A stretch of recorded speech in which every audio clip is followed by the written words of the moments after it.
Okay. Shingen the Ruler. Man. Alright. Let me get, Let me get the link so I can post this on Discord and we can get this party started. This is so nostalgic.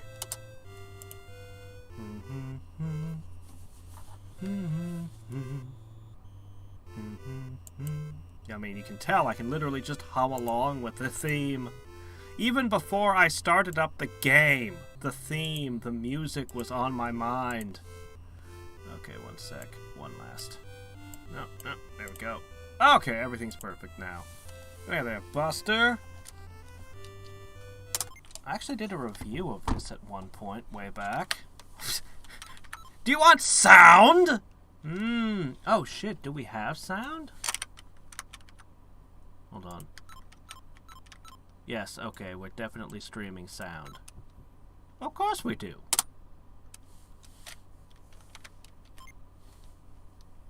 Okay. January 1545! So we are the Takeda family. That's us with the big slashed eye in the corner. How many regions do we wish to give orders to? Well, we've only got the 2, so we'll give orders to Shinano here. So this is our world map. This takes place in, well, it takes place in Japan.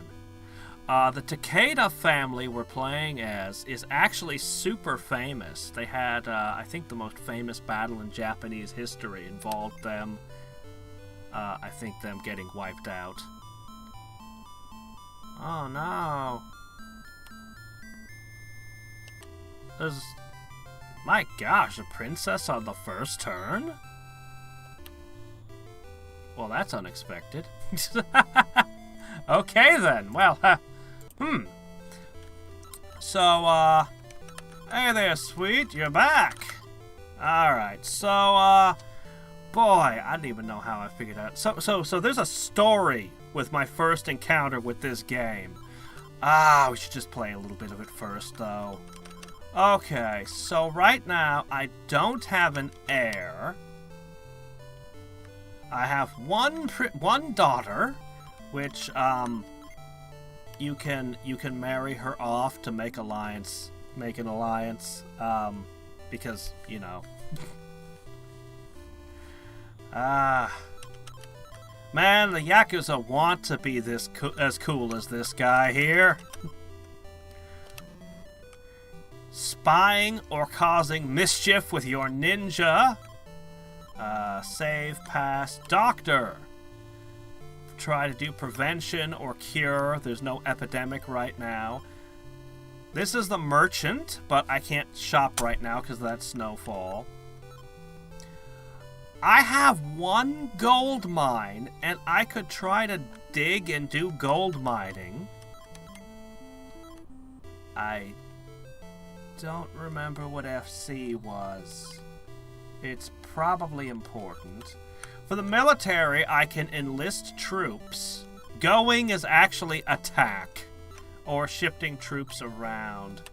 Can't do much because of the snowfall. Oh, select! This is my army! Well, we're not ready to talk about our army yet. I don't remember what CA is. Development and aid. So these are all things you can spend your money on relating to your nation. I don't remember what's what. But you can see down the left side, we've got yield, very important. That's in January is when you get your taxes, and yield is going to affect your food. Wealth down at the bottom, that's going to affect your money. Loyalty and culture, I don't think I ever figured out what loyalty and culture are good for. I think loyalty maybe prevents riots or something. I don't know. Culture, who knows. And disaster. Mine is a pretty high number at 66. You want that one low. You want that down to 0. And of course we have money. Produce is food. GM is our gold mine. We have one. It produces, I think it produces $5 a turn. I found gold mines to be a bad idea. Just don't. But, yeah. Oh, man. There's a ton we can talk about as we go. We'll get to the military. We'll get to the military. Since the merchant's out, I'm gonna give some money in alms. Sure, why not? Here's $100 in alms. Oh no, sorry, that's an alliance. Whoops! No.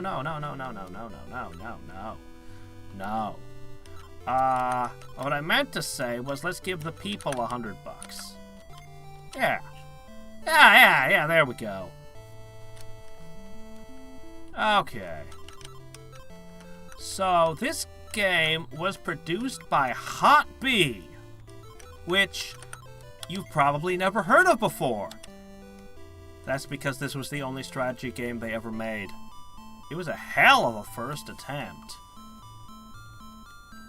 I really wish this could have been a series, a franchise. It could have been top tier, man. Anyway, Sir, your father has arrived. Let me eat! He eats a bunch of your food. Yes, that counts as a disaster. Your in-laws coming to visit. It's a weird game.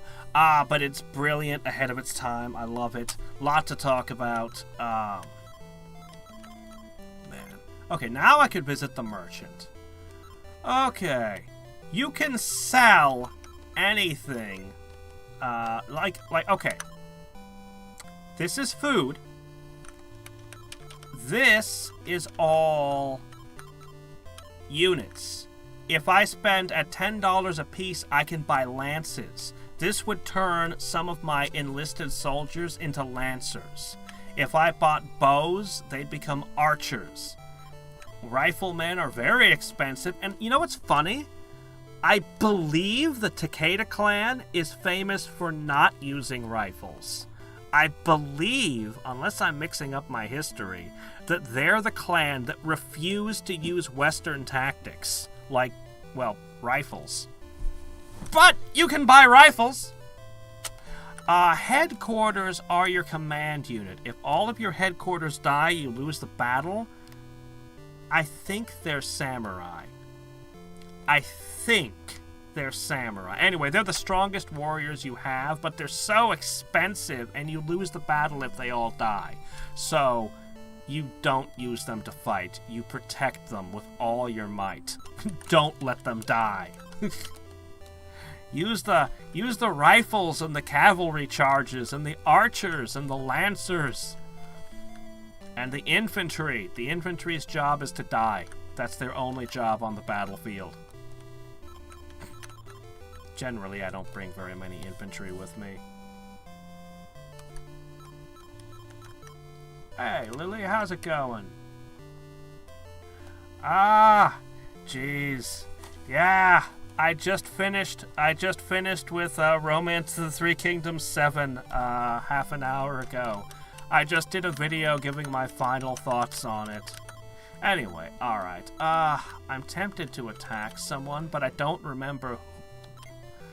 Usually they attack me first. Let's have a quick peek. So, we got Sagami here. Well, he's got hundreds of men of every single type. And he's rank 23. Rank is your level.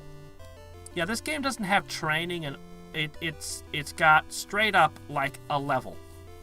So my guys are level 0. So if I tried to fight this guy's troops, I would just get ripped apart. But I would gain a bunch of experience. Here we go, rank 10. His other province would be way safer to attack. Alright. Kozuke here is level 12. Now this is a guy I could attack. I could get behind attacking him.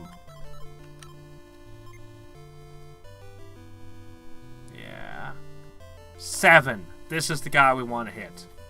Before somebody else murders him, we want to hit this guy. So that's what we're going to do. We're going to plan an attack on this here. Oh, you see that extra thick white line to the left of this? Right here? This is impassable. This is impassable terrain. Yeah. Just mentioning that. The further you get out, the higher level people are. And it gets... Well, this guy's only 22. 41. I remember having trouble with the hat guy. It's kind of a cool ending cinematic. Yeah, 54. Yeah, I remember this guy being a real pain. Alright, we're gonna go to war. Okay, so what we're gonna do is I'm gonna actually ship some of my troops to the north.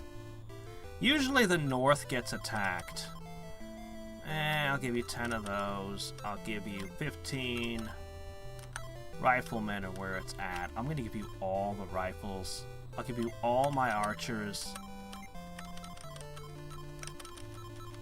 You don't need infantry. Here, have a few. You don't need food. You don't need my cash. Yeah. No. I'm keeping my capital right here, thanks. I'm probably gonna get attacked for shipping my troops like this, but now we have enough troops.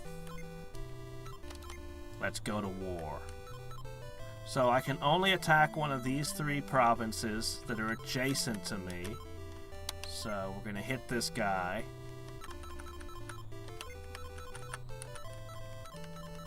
So that's the headquarter unit. Like, look at how nice the interface is. As we go, so if you, for any reason, didn't know, you know, what was what,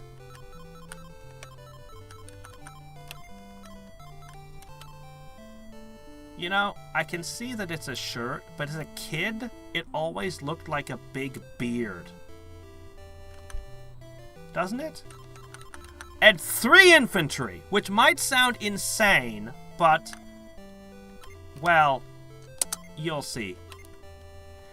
I'm gonna show you all my tricks. Automatic battle is interesting. I'll show it later. It's different. Alright. You know what? I'm not going to divide my cavalry into different groups. I'll just have one horse by itself. You'll see why. I'm going to be abusing this poor battle system for all it's worth. My gosh. So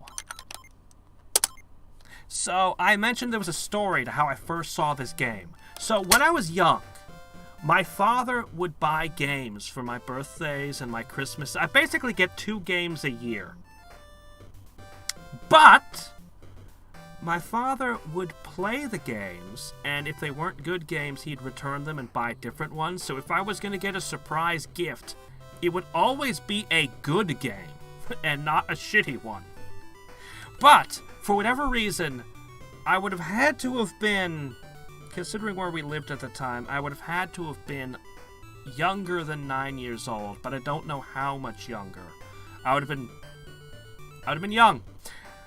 For whatever reason, I had come out of my room in the middle of the night and saw this battle screen here, and he chased me back to my room. My father did. No context to what I was looking at, but I remembered seeing the Lancer from behind, and internet didn't exist at the time. So I'm left trying to figure out what the hell, what is this? And I had to, you know, it was probably a month or more before Christmas came around, and I could find out what this was. So we have different terrain types here. Obviously. And they have different effects. For example, you can't shoot through forest. Okay, there's no forest on this particular map, but Yuck. I need these guys to get across the river. No, I didn't mean that. Let me see. So, I can see how many troops they brought versus how many troops I have. Okay. Right. Okay, I'm starting to find the buttons again. I know, it's an NES controller. There's only 2 buttons, but... No, there's also start, select. It actually uses everything. Okay, so why did I put one rifleman by himself? Because there's a minimum damage roll. If you shoot somebody, if you attack, you will always get at least 1 kill. Always. So if you have one archer by himself and he shoots, he will get 1 kill every time he shoots. I told you we're going to abuse the shit out of this poor unsuspecting battle system.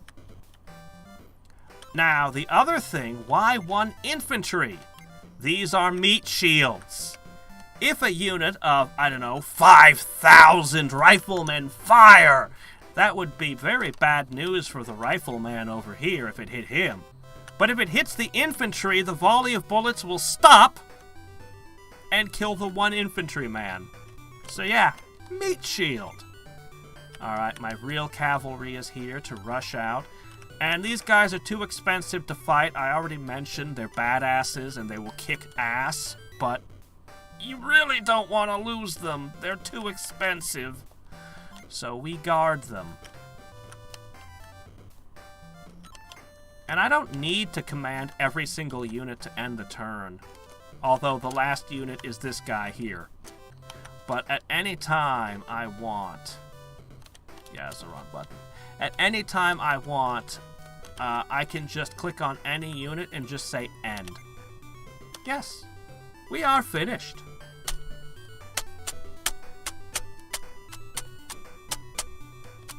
Yeah, there's a bunch of great maps. Yeah. The AVGN did talk about the cover art for this game. Actually.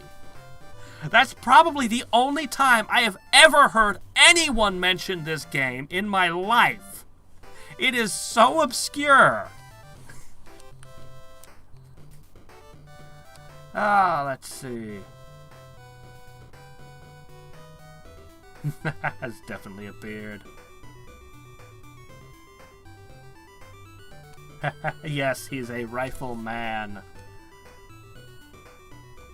So yeah, there's a bunch of different ways I could approach this, but I'm just going to kind of try to ambush them. So, they're pushing their cavalry forward.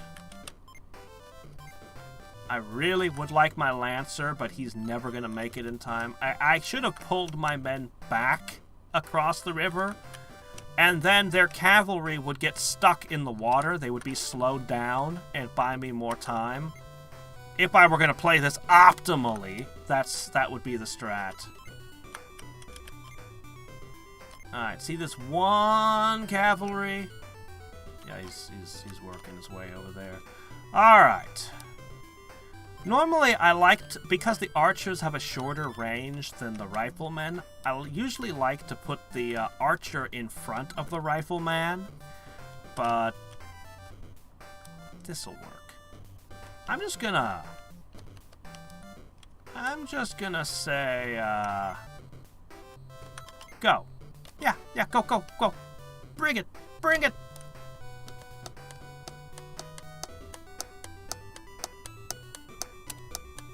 Man, if this game were multiplayer, it would be the most brilliant multiplayer game on the NES. For strategy games. But alas, it is not multiplayer. Of all the NES games for years, I have lamented there were no ROM hacks of this one, because this is the one that needs it. Okay, so they've got a bowman, a rifleman. They've got another rifleman sneaking down this side of the river. Yeah. So...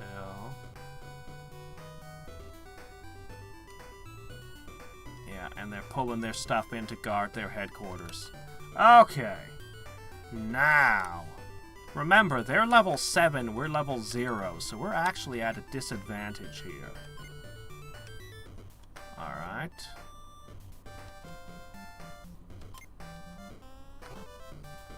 Heh. So if I wanted to... Oh no, there's too far away! So... yeah, we're stuck. Let's see. Can't reach. Pull back. Okay, enough screwing around. Cavalry are pretty dang fast. I'm gonna need to make sure that my archer here is shielded, because they'll come right along and hit from the side. So I'll put my one cavalry guy here. Okay, so no matter who they strike, they're not going to get at this guy. All of these are ones. Next. 14, 1. Okay. This is the maximum range of riflemen. Right to the edge of the screen. How intimately familiar do you have to be with a game to still, after all these years, be that familiar with it? Now, I think I've screwed up. I think that cavalry can reach the rifleman, so I'm going to screen him with my cavalry. I don't like losing cavalry because they're expensive too, but they're not so expensive. I really wish I had the lancers. The lancers are what you want to use to actually melee fight because they're cheap and they're really durable, actually. The lancers are shockingly durable. Oops, that wasn't what I meant to do. I think that's the last unit anyway. Yep, they can all just swim. Pretend it's winter. Pretend it's winter so it's all ice. Sadly, while Bandit Kings had 4 different seasons for their battles, this game doesn't do seasons. But I mean, Bandit Kings was, you know, much later. This would have been, I believe this is earlier in the life of the NES. And just to have all the different unit types here. You couldn't find, yeah, I know I keep saying it, but for the time, this was very advanced.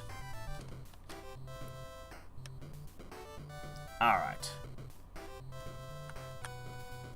Let me see. I see those jerks there. I have to do something about them.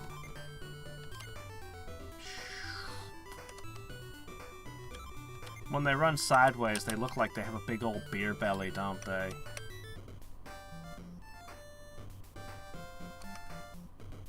Alright. Your bait. You know what I'm gonna do here?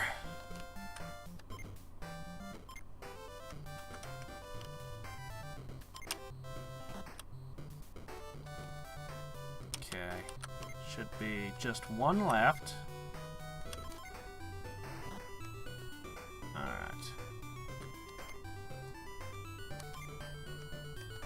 Alright, my valuable pieces are screened. There should be no way they can cut through all of this. So yeah, we're good. Go on. Take your turn. Oh, well, you know, we'll talk more after this. There's a few other things to talk about. Oh no, my one cavalry! Gasp! That single infantry! You monsters! Are you gonna send down some reinforcements? No? You're gonna keep all the lancers and infantry guarding your, headquarters, huh? 1989. Yeah, the NES came out in 1985, so only 4 years into the NES's lifespan. Of course, it was 83 if we're talking the Famicom in Japan, but... Alright, let me see. So...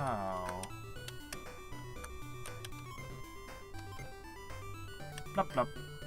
Guess what? Bonk. 8 kills. Alright. For my next trick. Bonk. Complete and total annihilation. That's how we like it. Hi there. Please shoot me instead of somebody else. No, no, no. Shoot me instead of somebody else.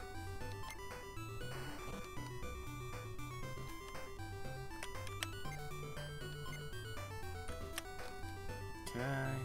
There we go. Alright. Everybody important is protected. Actually, just die.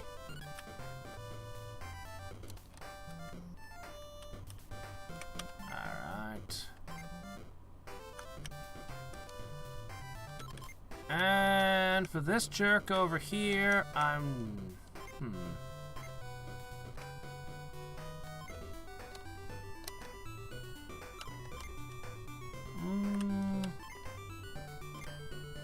I'll let him kill this thing.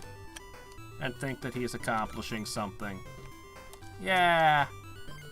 And I don't want to leave you too far behind. You gotta guard the headquarters. You can't let it get separated.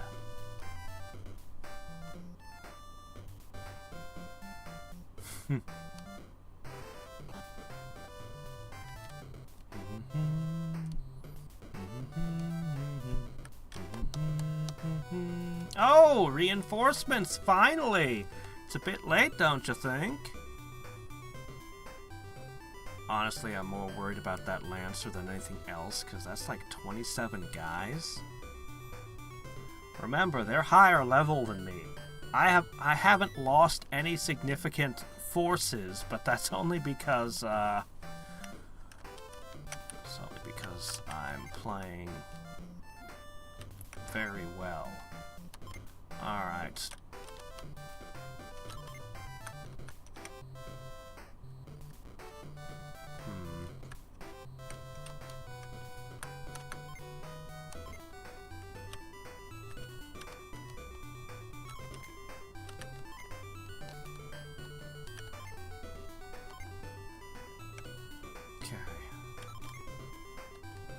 Okay, there shouldn't be any way for a disaster to happen. I think. Ah! He ran away! So, I got some XP, I got money, I got food, I leveled up, and we got 3 Lancers, which are ours now. I guess that makes up for the few troops we lost. Will you attack the castle? Now, it's fairly obvious what this is. The castle has a bunch of walls they can shoot out of, but you cannot shoot back. It's a whole second map. No. No, I'm not here to destroy them. I'm just here to level up. So.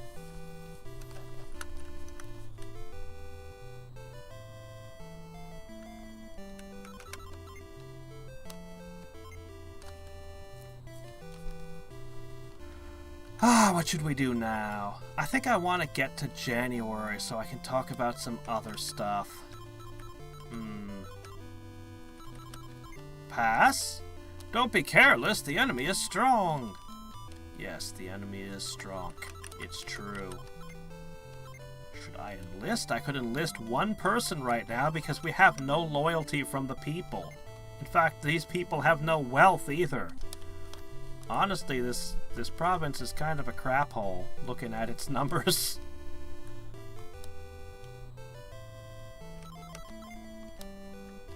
I want to go to the merchant and buy some stuff over there.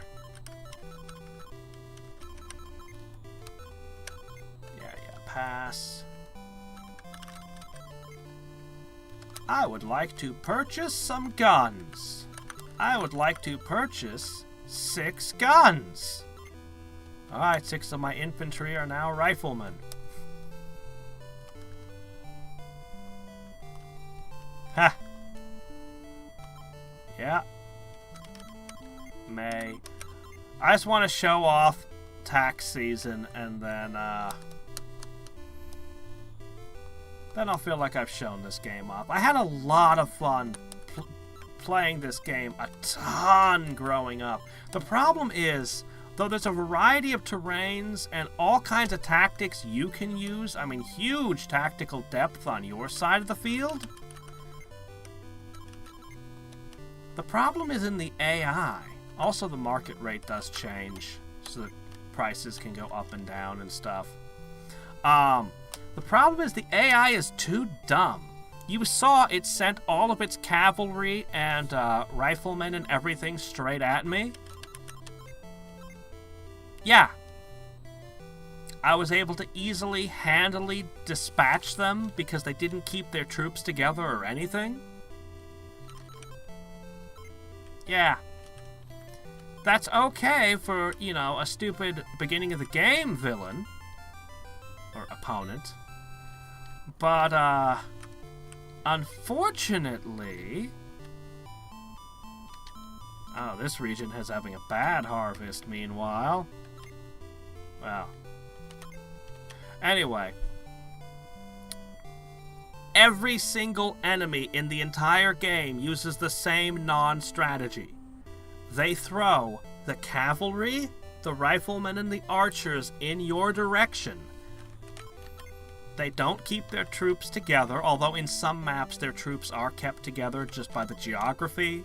But for the most part, you're busy setting up all your cunning tactics and everything, and the AI is just not meeting you halfway. Usually they try to attack me within the first handful of turns.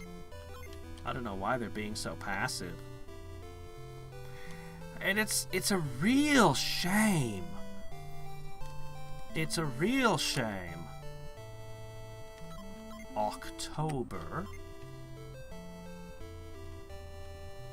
What percent should we collect for the land tax? Oh, was it October instead of January? So, what percent of taxes do you think is proper? The game says 30. What do you think the correct level of taxes is in this game? I don't know either. As a kid, I discovered the best thing to do was just to claim 100%. Are you sure? Yes! We collected a bunch of money and food. Loyalty fell. Wealth fell.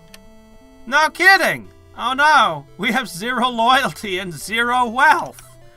Well, I guess it's time to redistribute the wealth. This shouldn't work, but it does. This is what you do. You take everything!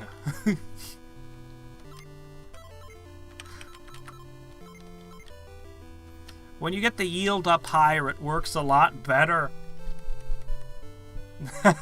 Yes, Bernie Sanders approved. Absolutely. This is socialism. First, we repossess everything you have. Then, we decide what you have. And there's no corruption. No, no, no. There's nobody lining their pockets or anything. This is fair and equitable distribution of wealth every single year. And somehow we end up with more wealth than when we taxed them. Somehow. Somehow we have more wealth and more loyalty. Game balance? Game balance.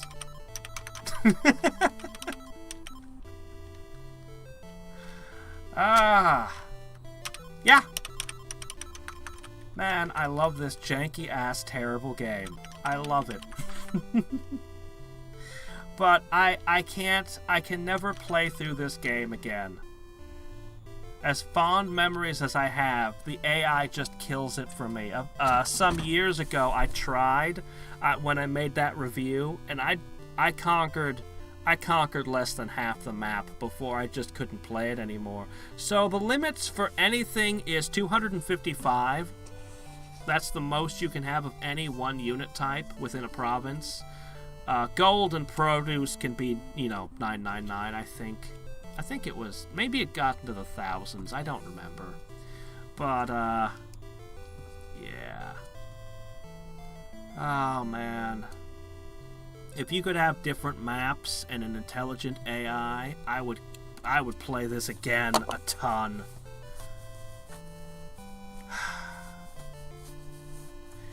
And, you know what else? The sprites move quickly on the battlefield. When I clicked on a unit, why didn't Romance of the Three Kingdoms do that? What is your excuse? I guess I left the case. I guess I put the case away. What is Koei's excuse by the PS2 era? That the way I move the units, they move so slowly. Look at these guys. They just and they're in the tile you want them in. You're literally just moving them around with like that is so much better. This was the NES. I had less buttons on my controller, and yet the battle system is more responsive and... Can I call it better? I didn't see the elephants and the catapults and many of the ploys and things. So I don't think it would be fair for me to say that it was, strictly speaking, better when I haven't seen the full depth of Romance of the Three Kingdoms 7. But it's snappy and responsive, at least. Definitely.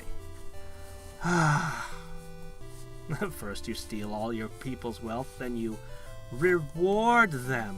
Yes, the perfect economy. First, we'll eat the rich. Then, we'll redistribute.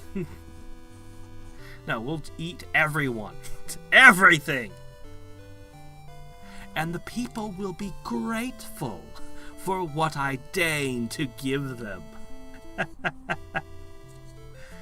This isn't the only game that I do 100% taxes in either. Oh my gosh, if you guys have seen my Overlord review, I make jokes about it in that too. In Overlord, this space strategy game, not the Overlord you're probably thinking of, this one game was an NES and PC game. I don't like the NES version. It's funny. With Bandit Kings of Ancient China, I think the NES version is better than the PC version. It's a shame that the PC version is what's on Steam. But in the case of Overlord, the NES version is almost... It's bad. I can't call it unplayable, but it's bad.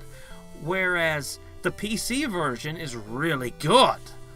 Okay, the NES version had a few nice things about it, like music and stuff that the original. But anyway, the PC game is good. But in the PC, but in Overlord, I discovered the best thing to do would be, and it was in real time. It's the oldest real-time strategy game I'm aware of, but it you can't call it an RTS because it bears no resemblance whatsoever to the RTS games we think of, but it is real-time, and it is a strategy game, so it's the oldest real-time strategy game I know of. Anyway, what you do is, you get your population to the max. You set the taxes to 0. Your population goes up, up, up. It reaches the maximum that a world can have, which was, I believe, 30,000, with the people having, 100%, happiness, loyalty to you, everything, and then you jack the taxes up to 100%. Now, the loyalty starts falling very quickly, but the population growth or so there's food, there's a bunch of factors, but basically loyalty is the factor that determines whether the population is growing or shrinking. and it takes time for it to roll. So you're collecting 100% taxes from the max population, a population you would not even be able to afford to feed in the long run, but that's okay. Then the population starts declining. Where are they going? They're not traveling to your other worlds. The population is just disappearing. And the population continues to decline, and you can't let it go too far. Because if it reaches 0, there'll be no people left on the world, and it can't repopulate. So you wait until it's fallen far enough, and then you set the taxes back down to 0. It continues falling for a little while, and then it stabilizes, and then the population starts growing again. And you just wait for the next harvest. And that was how you played Overlord. That was the tax policy. It's a good thing that that game didn't have revolts in it. Oh, man. Hey, some people have to make sacrifices, and if a few of you have to die, well, that's a sacrifice I'm willing to make.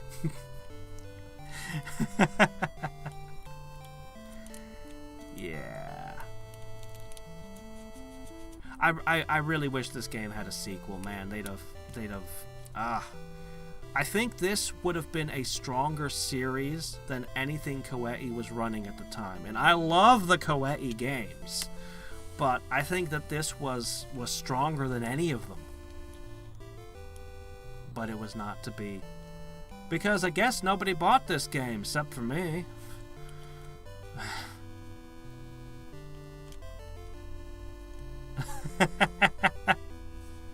Yes, you get obscene amounts of wealth to fund your armies to fight the aliens. You get absurd amounts of wealth that way. But yeah, no, you're a monster. You are the scourge of the galaxy. Oh my gosh. Oh. Yeah, it's a really cool game. I actually made a how to play video for that one too. Yeah. Oh man, I can't believe I've never done a Let's Play of Overlord. Ah well.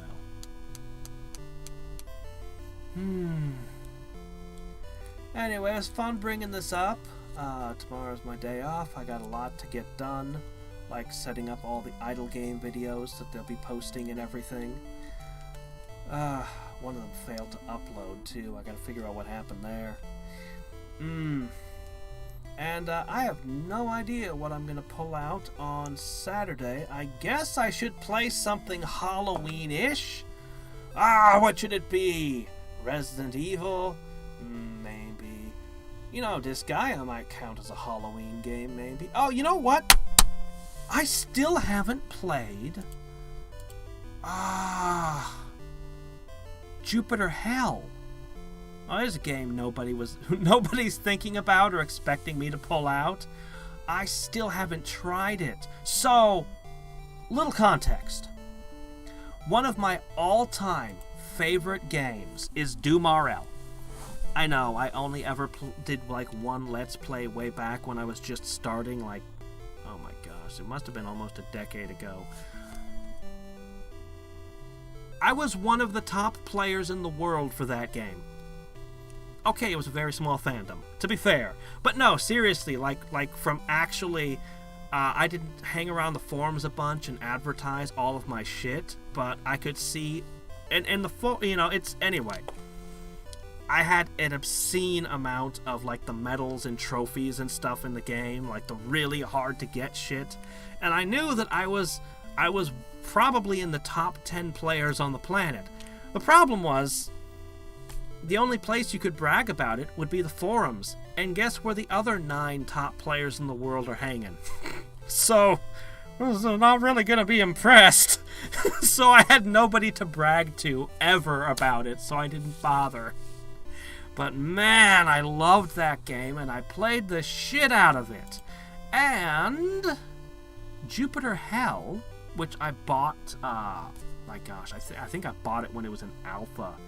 It's somewhere in my Steam library. Why do I have so many games in my Steam library? Holy shit. Shouldn't be hard to find the letter J. It's somewhere in the alphabet, right? Around I, maybe? Oh, here it is. Jupiter Hell. It looks like they just put another update out on October 11th. They've been continuing to do releases. Huh. Anyway, I've had this thing for ages. I've never played it, but it's basically Doom. Surely this qualifies as a Halloween game, right? It's gotta, right? It's full of demons. It's gotta qualify, I think. Anyway, it's gonna be a roguelike. It's gonna be Doom-esque. Doom with the serial numbers filed off by a developer who, I'd grade it. Actually, Doom RL, the graphics, I played it back when it had ASCII graphics, but when it got graphics added, the graphics were done by Derek Yu, the Spelunky guy. Yeah, he did the graphics for it. Yeah. Economics is a complicated and messy affair. It is. I'm actually a huge fan of economics. A single strategy game as a reasonable simulation of economy? Well, that depends. They're all simulations, and nobody's trying to create an entire economy, top to bottom, with all the ins and outs. But aspects. I still fondly remember high school. Everyone had to take economics to graduate, so you're expected to take it your senior year, but I had been playing strategy games all my life, and I come in, and every single time, whatever it is in the economics class, I won.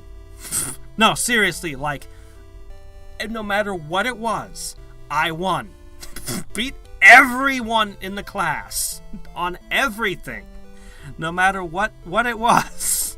It's yeah, they're all abstractions, all kinds of different abstractions for economies. You can't try to simulate an entire thing. So basically, how economics work, really, it's the wisdom of crowds. If you've ever heard that concept.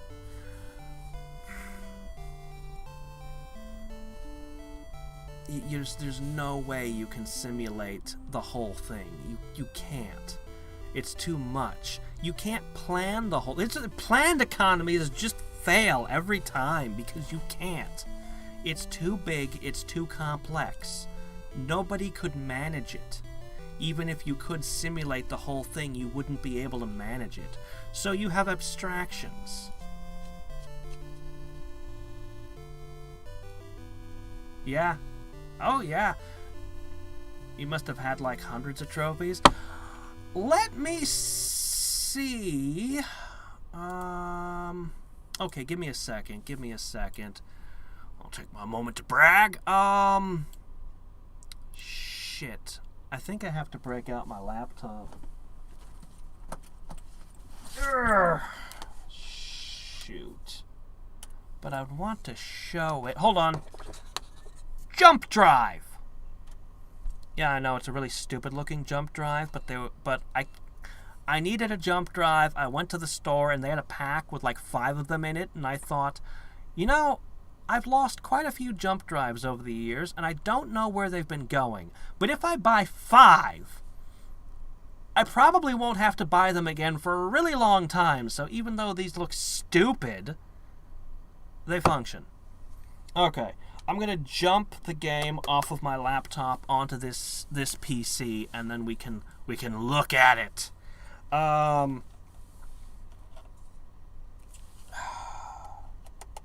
And I can try to express... It's been years. I can try to express how hard these are to get. My gosh. When you first play the game, you'll play it on, like, Hurt Me Plenty, and it'll be kicking your ass. Ultra Violent will be kicking your ass. But when you try to play the game on Nightmare mode, you have to learn a bunch of bizarre skills. The most important of which is corpse disposal. Because if you're playing the game on Nightmare, every single enemy in the game will keep getting back up. And you get no experience from killing an enemy that you've already killed. So, you figure out ways to make sure that they don't get back up. And a lot of them are very strange and unintuitive things. Involving doors and stuff. But you get really good at corpse stacking, at pushing bodies around. Well, actually, you're not pushing the bodies around. You kill them so that they fall where you want their body to land. Just learning to play Nightmare mode is a whole skill set. Just bear that in mind. The laptop is still waking up. I'm sorry. It was sleeping soundly, I guess. Yeah. Software firm simulation. People start to pilot you. Yes, I've heard about that. But they don't take into account the free advertising that the pirating does. But yeah, no, that's great. I love that they did that. I like stuff like that. Okay, here we go. No. This jump drive is loaded with your Chronicle files. That's fine. I have it. Dumarel, where are you? I used to keep it. That might have been on an older laptop.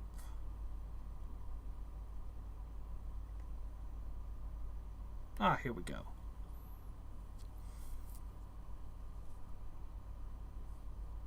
I wonder if this was the last file I played on. Okay, it's copying right now. Anyway. Oh, man. So, since he stopped development of Doom RL, it's been Jupiter Hell was in work for, my gosh, for a while. I thought it was vaporware. I thought it wouldn't happen. Let me see if I can... Okay, hold on. I can show something here. Steam does not like window capture, but I can pull this up. This has to count as Halloweeny, right? Look at... Oh, doggone it. Sorry. Look at this thing here. Look at this thing. Jack Skellington's had a bit of a makeover. Okay. Yeah. So, I'm guessing this is how it looks. I've avoided all spoilers on this game, so, I know it's going to be similar to, but different than Doom RL. So this update just happened a couple weeks ago, so they're continuing to do stuff. Kicking off post-release updates. A week-long promo. You can grab it for 20% off. Well, that was a couple weeks ago. So, okay, it's done. All right, Doom RL. I can play this right off the jump drive. Honestly, I'm surprised it took that long to copy. Okay. Oh my gosh. I cannot even tell you how many hours I logged into this thing. Okay. I have one Let's Play I did one time of this game because I cannot talk while playing this game. I realized I can't even play this game effectively with the sound off. I actually have to listen to the sound. No, not full screen mode, please. I can't even listen to the games, or I have to have the game audio. Or I can't play well, I should say. If you want to play the game well, you got to be absolutely focused on it, because one small slip up and you're dead, and permadeath. The game's called a coffee break game. It's meant to be played in, like, small increments. Oh my gosh, I don't think I can even remember all the keys. It's a roguelike, so it's big and complicated.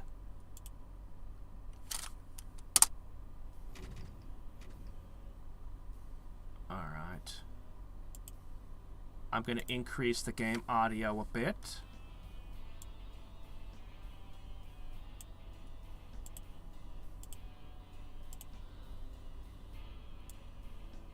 Let's see.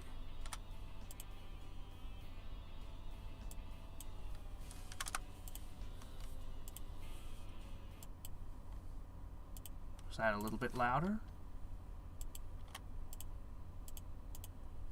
That's funny. Why is the audio not getting louder?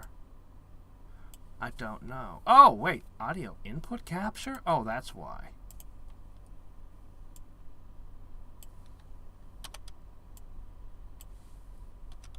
Are you guys hearing anything?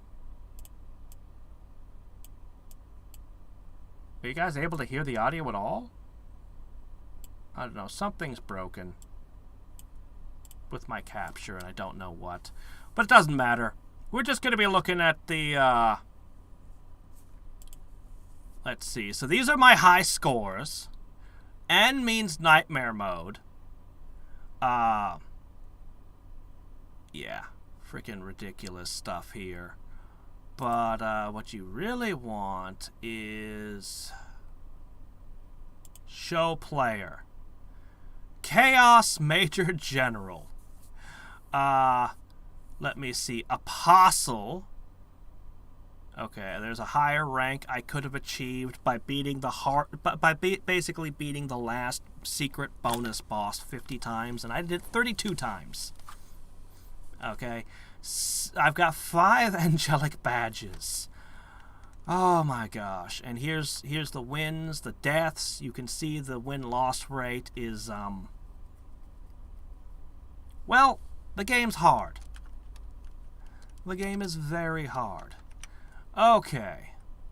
All the different enemies, all the different stuff. I actually even equipped the freaking Dragon Slayer. The secret to that's probably out by now, but that was a big secret for a long time. All the different builds and challenges. But none of this is really... Okay, well, some of these are a big deal. One taking less than 50 damage in the entire game. And this is a turn-based roguelike. Mastermind killed with a freaking Beretta. Killed everything with your bare hands. I did that twice.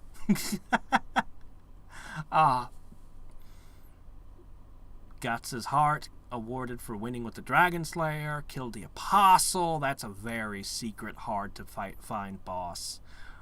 Most players probably never found that thing. Where's the speedrunner one? I know there was, I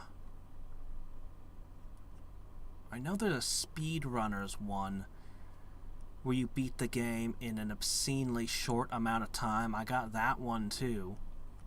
Anyway. This game is so freaking cool. I love the crafting system. It's genius. Okay. Bronze badges. I have all 26. Okay, but those aren't hard. Silver badges. I have all 26.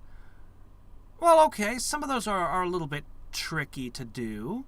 You know, you have to clear out the spider's lair in Angel of, is that Darkness? Beat the Hell's Arena on Ultra-Violent. Complete Angel of Pacifism. Go through the entire game without killing anything. Yep, did that.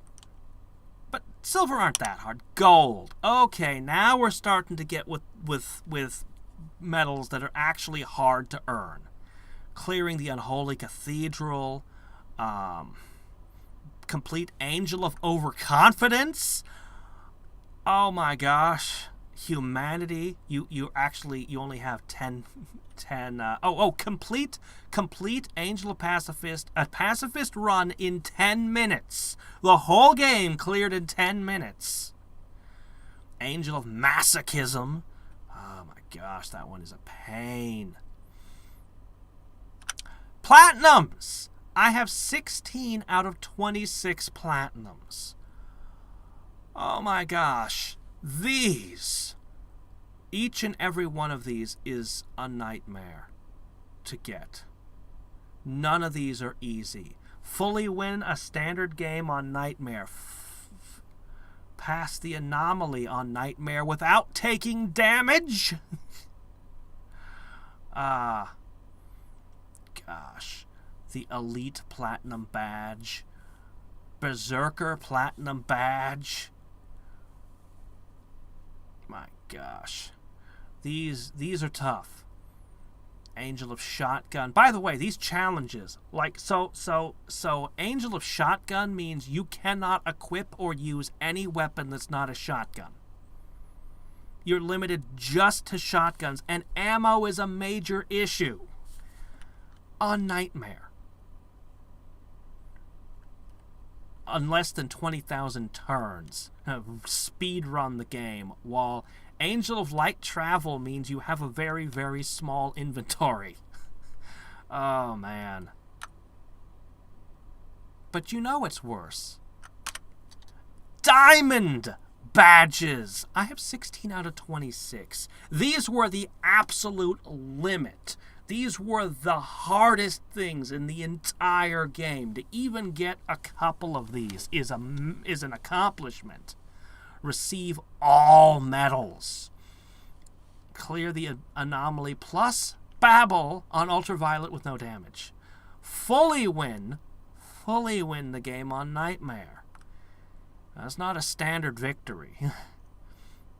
Win standard games with fists only on Hurt Me Plenty while killing every single demon in the entire game. Okay. Complete the Angel of Marksman on Nightmare. That's pistols only. The whole game. Shotgun, but you gotta get 80% kills. And remember, on Nightmare mode, they keep getting back up, and that counts against you. You have to kill them and keep them down when you leave the floor. Melee kills only on Nightmare while you have a limited inventory. Sure, why not? Clear the vaults by lock.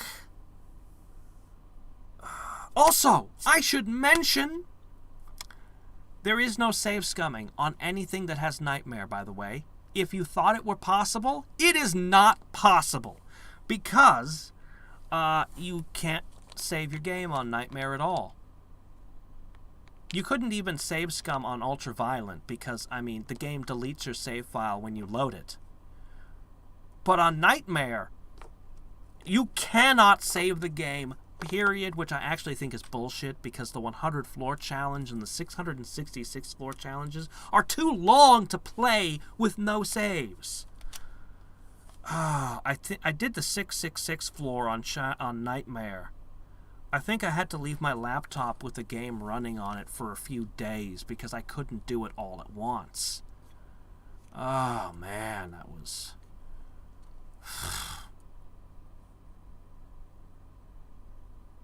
Angel of Overconfidence with 80% kills on Nightmare.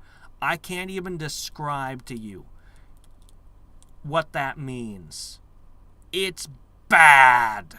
It is hard. Holy shit. But then, the very last patch that was released for the game added something horrible. These are the Angelic Badges. My jaw hit the floor when these came into the game because no, they can't be worse than diamonds. I gathered a few of them. This was about when I stopped playing. These were the last things I did. The Veteran Angelic Badge. Fully win Nightmare and kill every single demon so that it doesn't get back up. I did Oh my gosh. Double challenges were added where you could run 2 challenges at once. Angel of Shotgun plus Angel of Overconfidence. On Nightmare, you gotta kill at least 50% of everything. Archangel challenges were added. The Archangel of Light challenge with only melee. Melee only.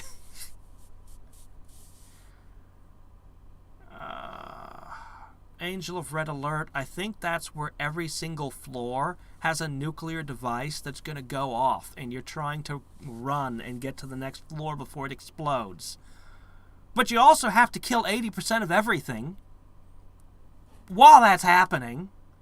Yeah, I did. I did beat Archangel freaking 666 on Nightmare. I hated the lack of saves so much on that. I think that's what killed it for me. I think that was the last thing I did, and I didn't want to play it anymore after doing that. My gosh, these. This game is great. I love it. It's tons of fun. I recommend it to everyone. Don't go for all... You don't have to go for the ridiculous achievements. You can just play the game like a normal person. But look at this game. Okay. So you have 3 different classes to pick from. The Marine starts with 10 more hit points. Normally you have 50 hit points, so this gives you 60 hit points. And when you use a power-up, it has a duration boost. Of course, Nightmare ruins everything and cuts that back, but hey. So, you know, that's like a Berserk pack, an Invincibility pack, any power-up. Scout moves 10% faster, and they know the location of stairs on every level.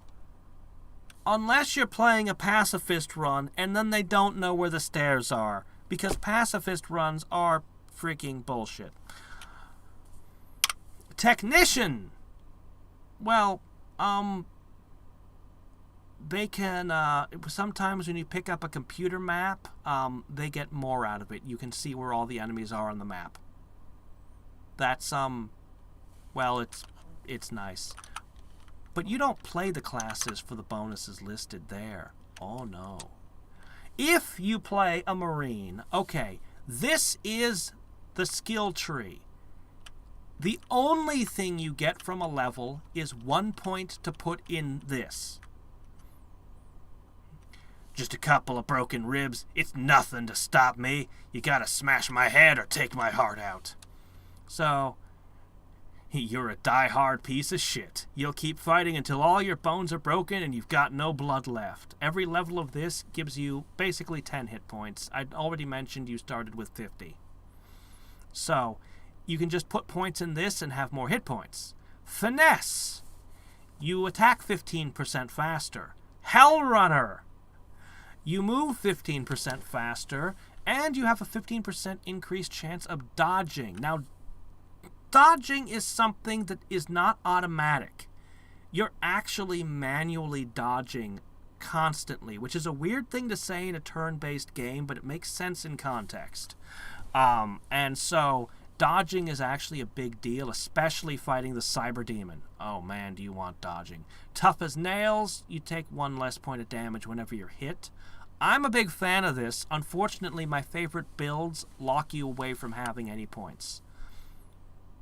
Do more damage. This is for pistols. Specifically, it makes pistols better. This lets you reload faster. This actually makes you more accurate because you can miss. Brute melee accuracy. That's all it gives.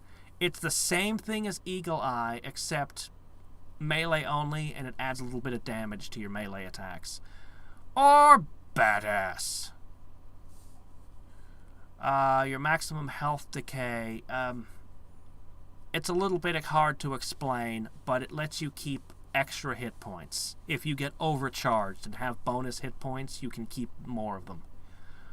Okay. Those are the traits that you can choose at the start of the game. But as you gain those, you unlock other things. So Juggler requires at least 1 point of finesse. Berserker requires at least 2 brute. And so for Dual Gunner, if you focus on pistols, you can dual wield. Yeah. Dodge Master, Intuition.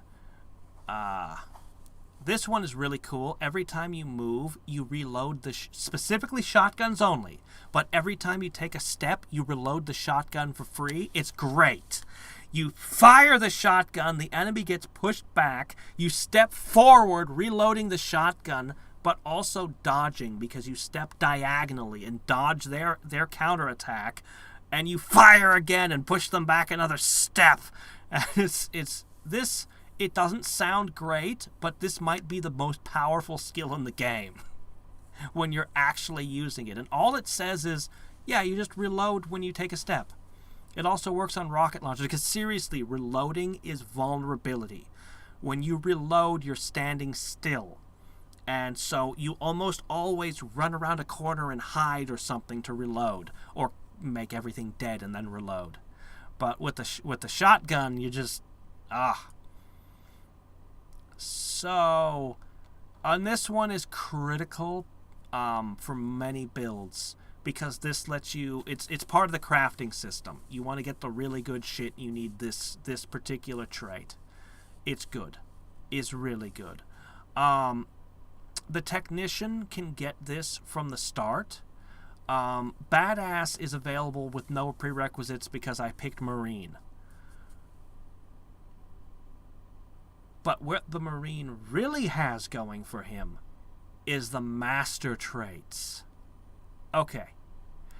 So what the Marine gets that nobody else gets, you can have only one master trait, and there are 5 picks. The Marine has Vampire. Each time you finish off an opponent, you gain 3 hit points. I don't care about the other builds. Don't talk to me about the knife. Don't talk to me about... No. This is the only melee build. Screw the other melee builds. This is the melee build right here. Freaking Vampire. There's one huge drawback to it, though. You see these under blocks? These are skills you're not allowed to have any ranks in. And it locks Hell Runner.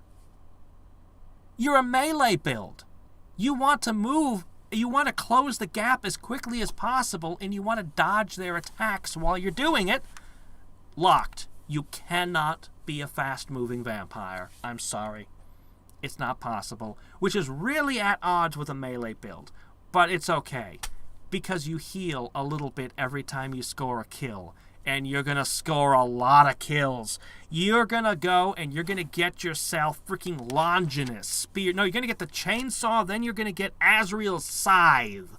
That's what you're going to do. And maybe you'll build a chainsword to tie you over till you get that chainsaw. You have to be at least level 6. You have to be a badass Berserker. Berserker is also a great trait. Bullet Dance!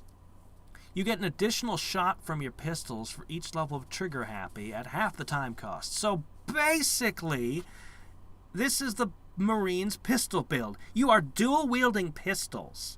And if you got like 3 points in Trigger Happy, you're basically firing 8 bullets per attack between your 2 pistols. You're just... I hate this build. This build is terrible. Don't use this build. The problem is, pistols only have 6 bullets in their magazine. Okay, yeah, there are special pistols that can have more bullets, but you can't guarantee you'll get them. And the really good pistols require you to have WizKid to make them yourself. And unfortunately, you're already kind of stretching yourself to get all of these traits and things. It also locks Eagle Eye, which is my biggest beef with it, is Eagle Eye. You want to actually hit things when you aim at them. You don't want to spray bullets and run out of bullets. Running out of bullets is bad, and when you're missing a ton and you're just spraying all over the place, and The reloading is a major issue with this build. I don't like bullet dance. But I want to like Army of the Dead. It's good. It's good. Shotguns have a drawback in that it gets a whole bunch. Armor is bad for all guns, but shotguns in particular don't like armor. Heavy armor is bad for shotguns. This just says you ignore armor with shotguns, period. And, I mean, it's a shame to lose out on finesse. There's always a drawback. It's a shame to miss out on finesse and Hellrunner. But this is decent. This is a good trait. I love ammo chain. I don't like chain guns. And, I mean, I guess the plasma gun is okay, but I'm not a huge fan of the plasma gun. But you know what this says? You have infinite ammo. That's what this says. You can just read, you never run out of bullets ever again. You don't have to reload during a firefight. You can reload after the firefight, but you have infinite ammo. That's what this says. It's great.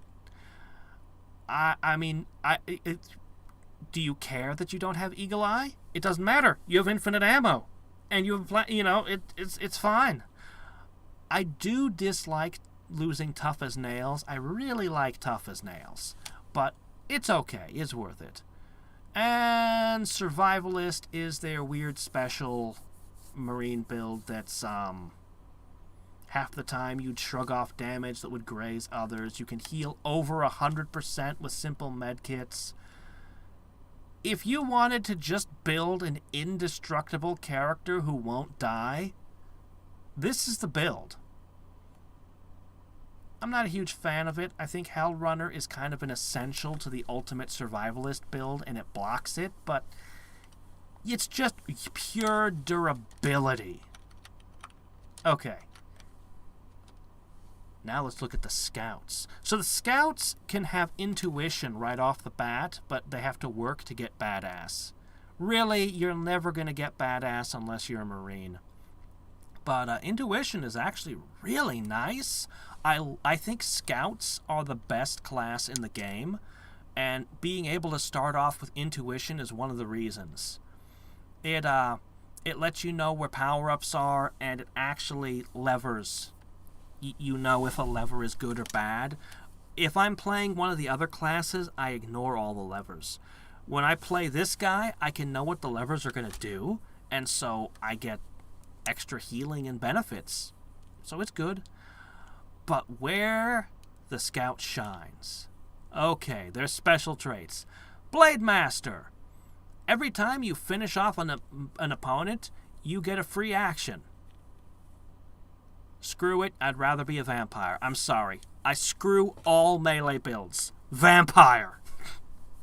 So we don't need this one. Gun Kata. Okay, this is better than the Marine's pistol build. Every time you dodge, you can also fire your pistol for free as a free action. And every time you finish off an opponent, your guns are reloaded for free. So you no longer have to stop moving to reload. And you can just focus on dodging and get free attacks on your enemies while dodging everything. And you've got Dodge Master. So, I mean, this is a good build. It starts to fall apart when there are a whole bunch of things firing homing rockets at you. But for a lot of situations, this is pretty good. This is pretty decent. There's one better pistol build, but you can't go wrong with dual wielding with this one. Alright, this is the ultimate shotgun build. Yeah, I know. Ignoring the enemy's armor sounds like the best shotgun build because shotguns have this problem, but this is the strongest build in the game, is what this is, because everything aligns perfectly for it. Okay. All it does is make it so that you fire in a third the time. That's all it does. That's all it needs to do. You're already a Hell Runner. You're going to take Dodge Master. You're going to be extremely fast moving and extremely dodgy. And you reload every time you take a step, thanks to this other trait over here we talked about before. But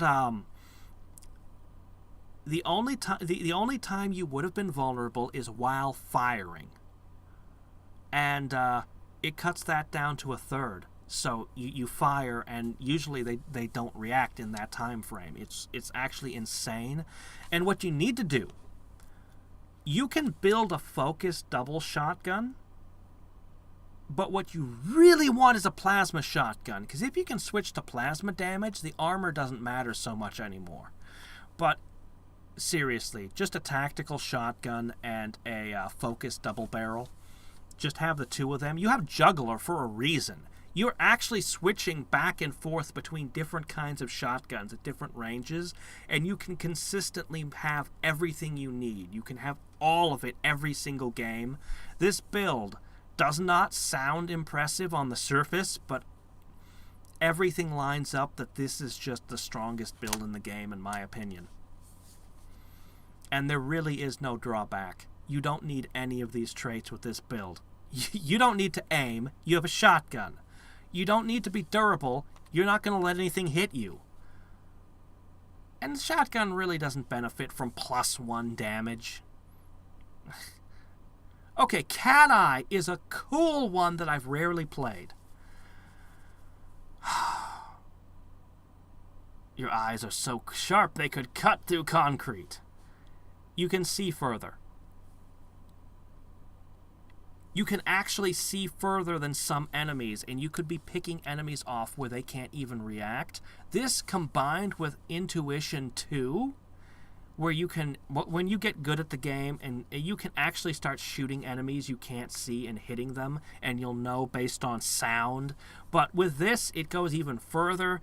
You could kill a lot of enemies without them ever even being able to see you, much less shoot at you. The problem is,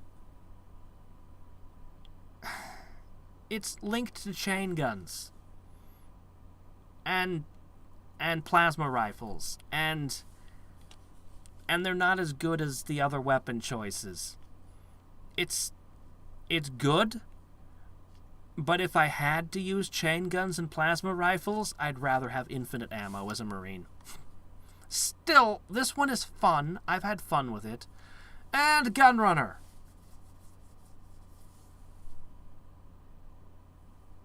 Speed running. You can run more, that's all. Running is a big deal. But I mean, this is a master trait. And you have to give up Whiz Kid. That's a lot to surrender. And then we have the Technician, who starts off with the ability to get Whiz Kid, which is really good. Really, really good. Malicious Blades. You're really good with knives. You can parry, you can get some damage reduction. I don't care. Either of the other melee builds are better. You're not gonna play a Technician and then go into melee. That's nah. Sharpshooter. We'll talk about this one last. You are immune to explosions unless they're direct hits. This one's really cool because you can fire rockets at your own feet to rocket jump around the map without getting hurt, and just spray explosions everywhere without worrying about getting hurt. Also, there's a lot of things like manticores and revenants and things that you just win against when you have this. That said, it never really works for me. I don't know why. It just never really works for me. Let's see. When chain firing, you get 30% to all resistances. Nah. I'm not even going to try to explain it. It's just not the best. Scavenger. Okay, I love this build. You can take any unique, exotic, assembled, modified gun and destroy it to gain a mod pack. It's part of the crafting system, and it's brilliant. I love it. You can make unholy terrors with this build. You can make such nasty super weapons, especially if you get your hands on a good BFG and modify the shit out of it. Okay, why did I not talk about Sharpshooter? You know how I said Shoddy Head is the best build in the game? This is a better build. But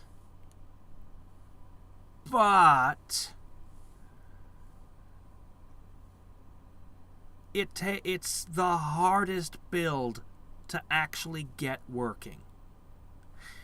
The early game is super hard, like the hardest early game, because it locks dual gunner. The one thing that makes pistols work is the fact that you're dual wielding. And this pistol build says you're not allowed to dual wield.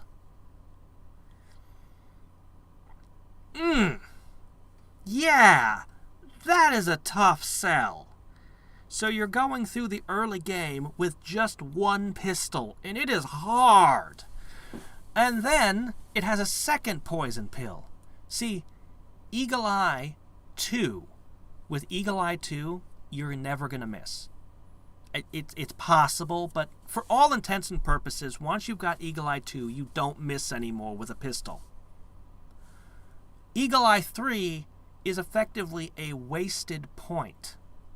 So not only are you using a pistol, but you have to throw a stat point away, and you don't get very many stat points. Like, this is a big deal to throw one away. That said, this is the strongest build in the game. And if I'm playing a 100 floor challenge, this is my go-to build.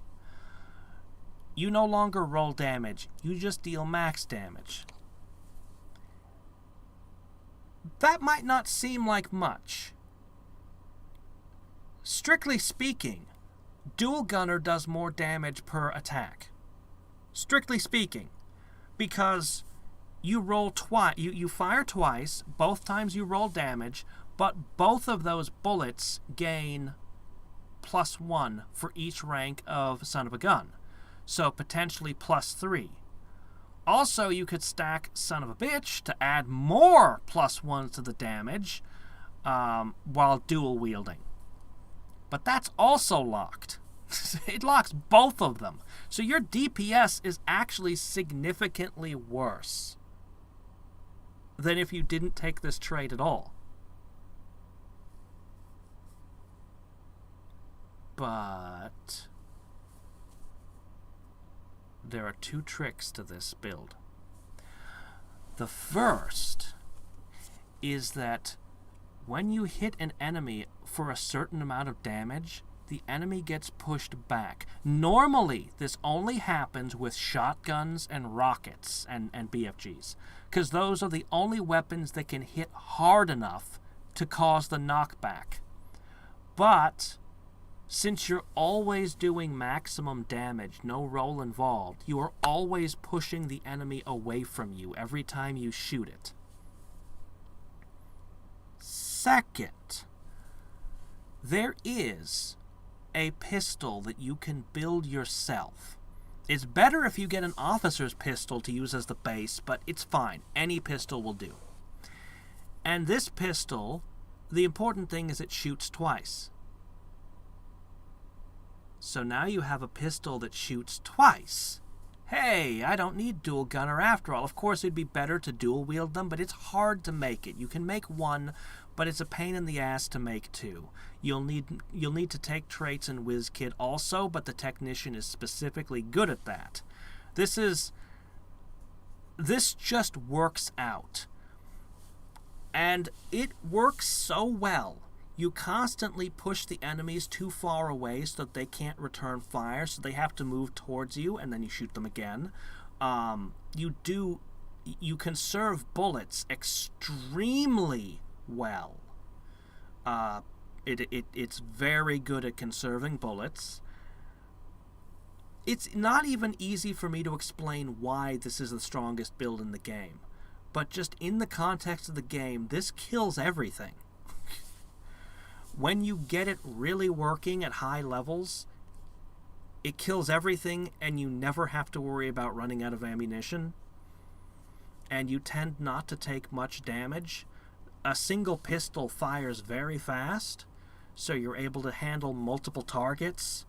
It just works extremely well. Like the shotgun, you have to get close to the enemy. Well, okay, to be fair, you don't. But it deals more damage the closer you are. I use shotguns a lot to shoot things I can't even see. Shotguns are very good at hitting things that are far, far away from you because they're a spread. It doesn't do a ton of damage, but if you have a lot of ammunition on hand, you might just spray into the darkness and listen to your enemies dying. Of course, sometimes you explode barrels and destroy things, but there's drawbacks to every strategy, you know. But yeah, Sharpshooter is good, but it is very hard to play. Probably if we check my high scores. Let me see. I guess it doesn't. There's a file. There's a text file for every one of these. If I found that, it would literally state everything that happened during the game, like every minute detail of what happened. So. Oh yeah, the game has mods now. I never did try those. Yeah. How unlike me. But as I said, I kind of got out of the game right as the final stuff had come down. Let me see. Challenge game. Okay, we mentioned the challenges. Angel of Berserk. You don't have a gun at the start and you can't use any guns. Just melee weapons only. To make things a little easier, large health globes will act as berserk packs. Sometimes you'll get a nice berserk for free. You can't use anything besides pistols. Nothing but shotguns. Try to beat the game with only 5 inventory slots. You have no time to carry medkits and phase devices. Confidence. You just get dropped straight into late game. Level 1. This is one super hard. Purity. No power-ups allowed. That includes quite a lot of the healing items. Every floor is going to explode within 240 moves if you don't lead it. Oh, and you don't get to know where the stairs are if you're a scout, because dickery. Darkness.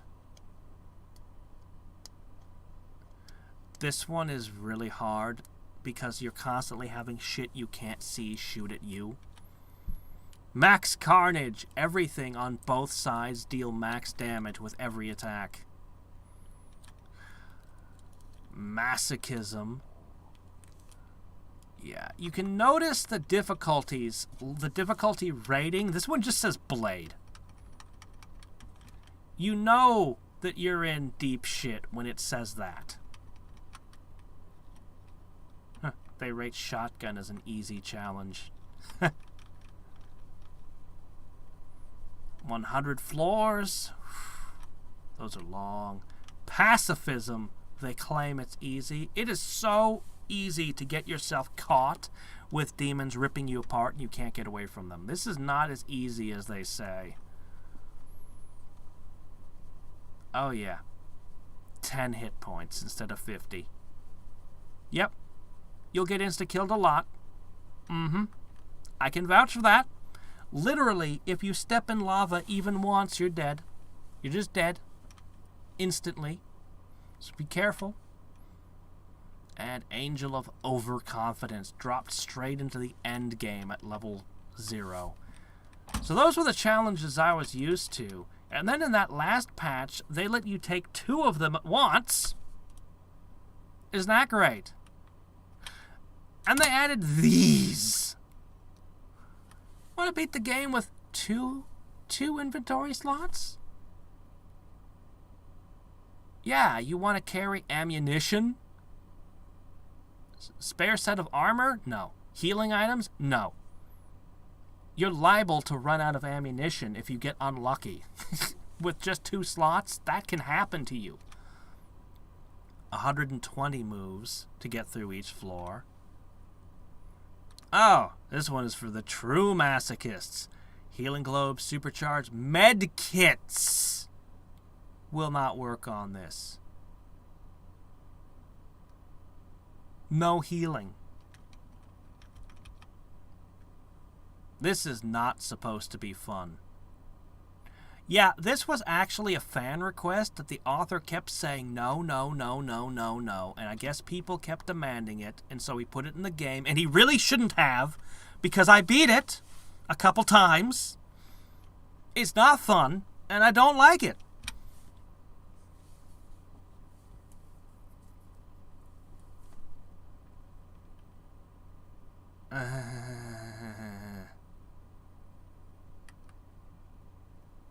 Yeah, you're just level 0.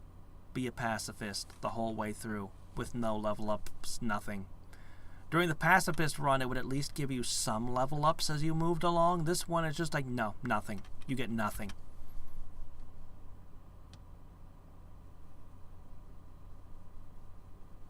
Oh yeah. Level ups? You don't get level ups. 10 hit points. No level ups. Look at this. They had to create a new difficulty rating just for this. They might as well have just written fuck you.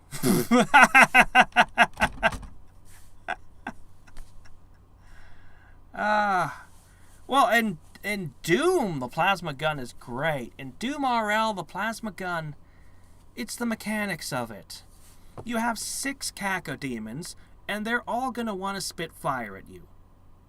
Okay.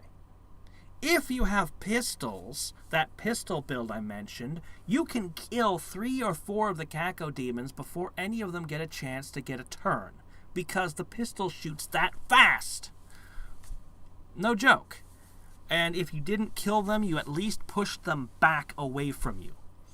If you're the shotgun build, that ridiculous shoddy head build, you can take a step dodging all the fireballs, or all but one of the fireballs maybe, fire, killing or damaging, just damaging, hitting multiple of them, take another step, blam, take another step, and you're dodging almost everything while taking them out.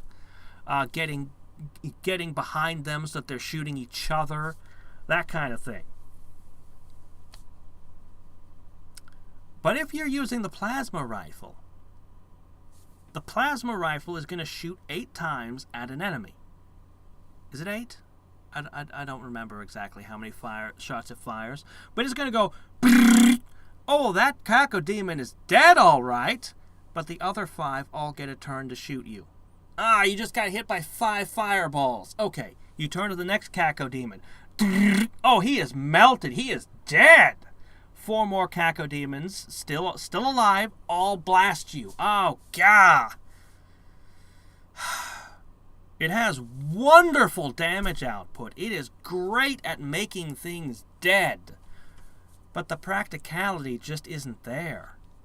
The practicality just isn't there. And trying to spray across and hit a bunch of enemies doesn't work as well as you might like it to. Honestly. And the other thing is the reload speeds and the fact that, it burns. Like, even if it's an imp, it's just an imp. You're still spraying way too many bullets at it and wasting ammo. And plasma ammo is the hardest ammo to get to begin with. So, the plasma weapon is... The plasma rifle is awesome but impractical unless you have the infinite ammo. I mean, it's still got issues with, action economy when there's multiple enemies closing in from different directions at the same time. That's always an issue, but at least you don't have to reload. So, you can take, specifically, if you really want to go with it, you take the infinite ammo build, you take all of the traits you can, trigger-happy traits, then you take, oh my gosh, there's a rare mod pack you can get that increases the number of bullets you fire by, I can't remember how many. You could get to the point where you're shooting like 16 bullets per pull, I'd bet, if you really min-maxed the thing. You could spray, and it would and you'd have basically infinite ammo. My gosh, you could melt a cyber demon probably in 1 or 2 volleys. Like, everything will just die instantly to you. Maybe even the spraying over an area would work if you had that many bullets flying out of the end of the thing. What? Oh, we already did Shingen the ruler. Yeah, we're done. The stream's over. I'm just talking. Mods? No, I didn't talk about the mods because I don't have the mods. Let me see what happens if I ask it to download mods. Who knows? Yeah, I don't even know what the mods are like for this game, to be honest. One of my favoriteest games ever, and I never looked into the modding scene. No, all that shit is what comes with the game. All the challenges and everything, that's built in. There were custom challenges, too. I can't imagine what they do. My gosh. What could you do that the developers didn't already do? Anyway, I think I'm going to go to bed. But this was just a lot of fun. Elvira?